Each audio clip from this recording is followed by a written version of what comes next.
Hi everyone, I hope we're all doing well. For this week's discussion, we are talking about data types used in programming. And for the purpose of this particular discussion, I'm going to be talking about three of them: the collections, the primitive, and the object data type. Starting with the collections data type. They are used for creating flexible ways to group objects. Collections data type provides a better way to present data objects and also give an easy way to retrieving data using keys assigned to data elements or the object in the collection. In a collection data type with relation to the business data, the type of objects being collected must be declared in a format called class, after which a collection name is assigned to this class and a numerical index is assigned to the individual elements being added into the class.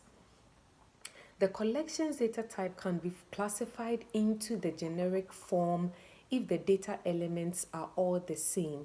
This process ensures the safety of the elements in the collection with regards to the data type. This also means that the data entries that do not fall under the set generic form cannot be added to the collection. Now, examples of these generic forms for collection data type includes the dictionary, which is used to represent the collection of keys and values; list, used to represent the list of objects that are accessed using an index. The functions allows you to search and manipulate a given data. Now, an example of using the collections data type is creating a dictionary for storing a phone book. Now, this dictionary would, in this case, include numbers or contacts attached to names. Let's move on to the second data type, which is the object data type.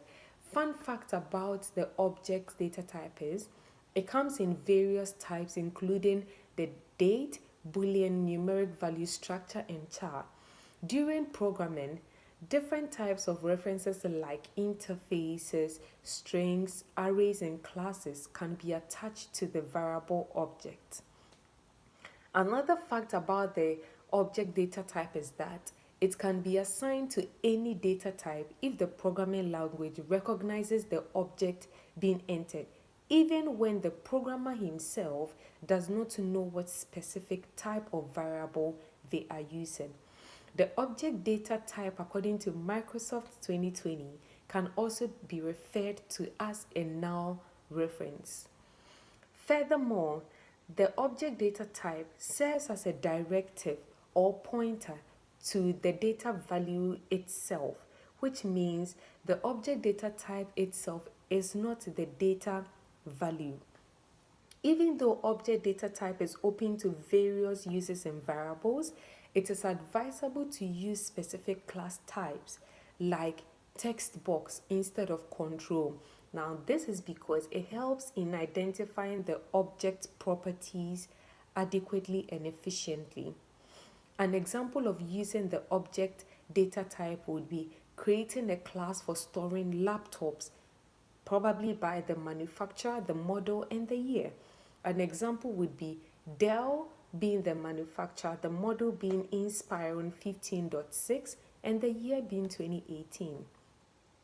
Finally, on the primitive data type, which comes in types like numbers, time, or date. The primitive data types are usually made up of individual characters of text, integers, and floating point numbers. The fact on primitive data type is that they require small data for representation. This is because primitive data types are the simplest form of data types. They are the simplest form a data type can be broken down into. Primitive data types can be found in other data types based on the system and programming language being used. According to Technopedia 2020, primitive data types are basic structures that are used in developing more sophisticated data types when being used in a programming language. Now, an example of using the primitive data type would be storing only values like true or false. Thank you very much, guys. That's it for today.